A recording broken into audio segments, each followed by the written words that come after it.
Hello दोस्तों, मैं जेके हाजिर हूँ करंट अफेयर्स लेके।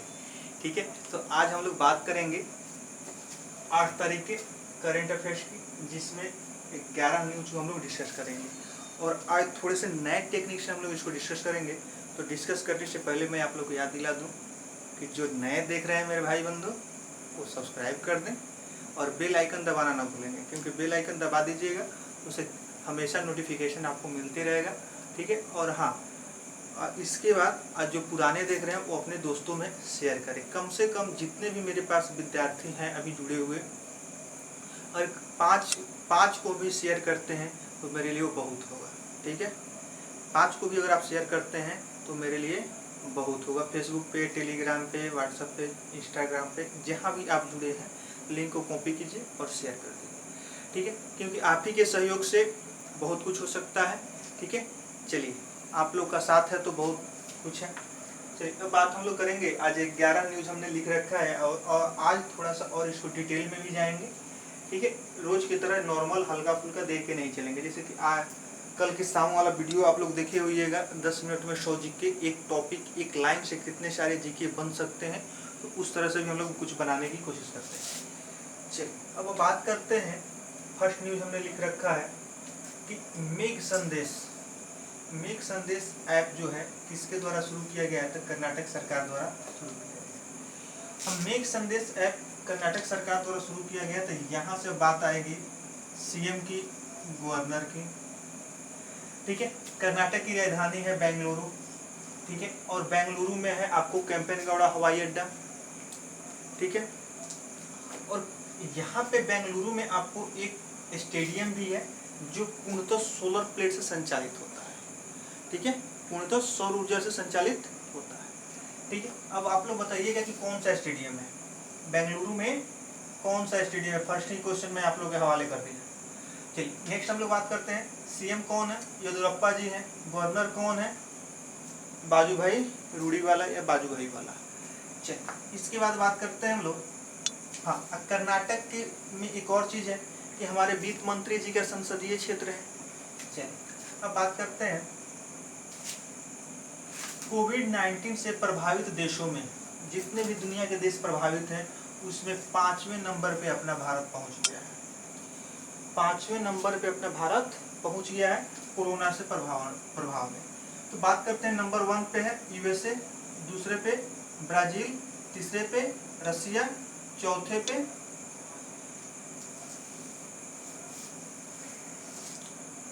ठीक है, चौथे पे साउथ अफ्रीका और स्पेन, चौथे पे स्पेन और 5वें पे है इंडिया।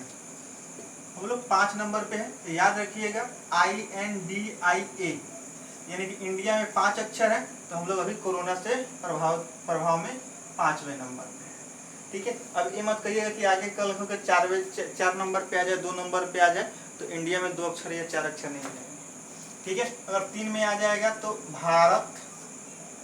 ठीक है, आप चलते हैं नेक्स्ट क्वेश्चन देते हैं। रियाज खान का निधन हो गया। वो क्या थे? क्रिकेटर थे।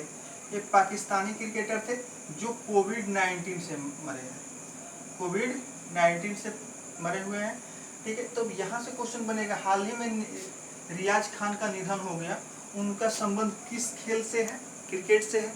किस देश से है? पाकिस्तान से। अब बात करते हैं कि पाकिस्तान के पीएम कौन है? इमरान खान। ठीक है, अरब आलवी साहब वहाँ के प्रेसिडेंट है। इस्लामाबाद उसकी राजधानी है। चलिए, अब बात करते हैं वहाँ करेंसी क्या चलता है? तो वहाँ करेंसी चलता है रुपया। अब बात करते हैं next, day for fight against illegal fishing, यानी कि इलीगल ढंग से। ठीक है, इलीगल ढंग से क्या किया जाता है? फिशिंग होता है, तो उसके लिए क्या किया जा रहा है? 5 जून को दिवस मनाया जाता है। अब बात कीजिएगा कि 5 जून को वर्ल्ड इन्वायरमेंट डे भी मनाया जाता है। ठीक है, हाँ, एक चीज, 5 जून को वर्ल्ड इन्वायरमेंट डे भी मनाया गया और इलीगल फिशिंग डे भी मनाया गया। ठीक है, तो यहाँ अब बात आएगी कि कुछ बच्चों को हमने क्वेश्चन आप लोग के लिए छोड़ा हुआ था, तो उसमें बहुत बच्चे कुछ आंसर अलग किए थे, लेकिन उसका आंसर जो था उस पर आधारित था, लेकिन उसका थीम था बायोडाइवर्सिटी। आप लोग सुधार लीजिएगा। ठीक है। अब वहाँ पे कमेंट बॉक्स में गलत कहना उचित नहीं है, ठीक है। तो आप लोग बायोडाइवर्सिटी ही वो विश्व पर्यावरण दिवस का क्या था, थीम था, ठीक है। चलिए अब हम लोग बात करते हैं नेक्स्ट, हैदराबाद हवाई अड्डे को ACI का मान्यता मिला है, ठीक है। अब बात करते हैं कि हैदराबाद है तेलंगाना की राजधानी, ठीक है। और तेलंगाना भारत का 29वां राज्य बना हुआ था, कब, 2 जून 2014 को, ठीक है। तो हैदराबाद तेलंगाना की राजधानी है। हैदराबाद में को बेगमपट, हैदराबाद में बेगमपट हवाई अड्डा भी है और राजीव गांधी हवाई अड्डा भी है, राजीव गांधी हवाई अड्डा भी है, ठीक है। यहाँ से बात हम लोग करेंगे कि ये हैदराबाद तेलंगाना की राजधानी है। तेलंगाना के CM कौन है, सी चंद्रशेखर, के चंद्रशेखर, ठीक है। और वहाँ के गवर्नर कौन है, गवर्नर आप लोग बताइएगा, ठीक है। आप लोग का थोड़ा सा परफॉर्मेंस जो है स्लो जा रहा है, आप लोग गवर्नर याद नहीं करके आ रहे हैं, ठीक है। तो आप लोग गवर्नर बताइएगा इसका। चलिए नेक्स्ट हम लोग बात करते हैं, वेद मारवाह का निधन हो गया, जो क्या थे, दिल्ली पुलिस कमिश्नर। ये क्वेश्चन उतना इम्पोर्टेंट नहीं है, ठीक है, बट ये इम्पोर्टेंट है। चलिए अब बात करते हैं हम लोग जियो के 9.9% हिस्सेदारी फेसबुक खरीदेगा। अब यहाँ से क्वेश्चन का ट्विस्ट सुनिएगा। एक क्वेश्चन होगा कि जियो के 9.9% हिस्सेदारी को कौन सी कंपनी खरीदेगी, फेसबुक खरीदेगी, ठीक है। दूसरा क्वेश्चन होगा कि फेसबुक जो हिस्सा जो इन्वेस्ट कर रहा है, ये FDI होगा या FPI होगा या FII होगा, ध्यान दीजिएगा। FDI नहीं होगा क्योंकि 10% से क्या है, कम है। FPI नहीं होगा क्योंकि ये क्या कर रहा है, डायरेक्ट इन कर रहा है, नहीं सही। ये नहीं होगा, ये होगा, यानी कि फॉरेन पोर्टफोलियो इन्वेस्टर होगा, यानी कि किसी कंपनी का अगर आप हिस्सा क्या करते हैं 10% से कम खरीदते हैं तो वो आपका क्या होता है, FPI होता है। ये जो होता है FII यानी कि फॉरेन इंस्टीट्यूशनल इन्वेस्टर, यानी 1 से 2% जो होता है वो इन्वेस्ट जो करता है उसको हम FII कहते हैं। यह सेबी के द्वारा मान्यता के आधार पर किया जाता है, ठीक है। और FDI और FII को डिफाइन करने के लिए, ठीक है, डिफाइन करने के लिए 2013 में कमेटी बनी थी, ठीक है। उसी के आधार पे 2013 में अरविंद सुब्रमण्यम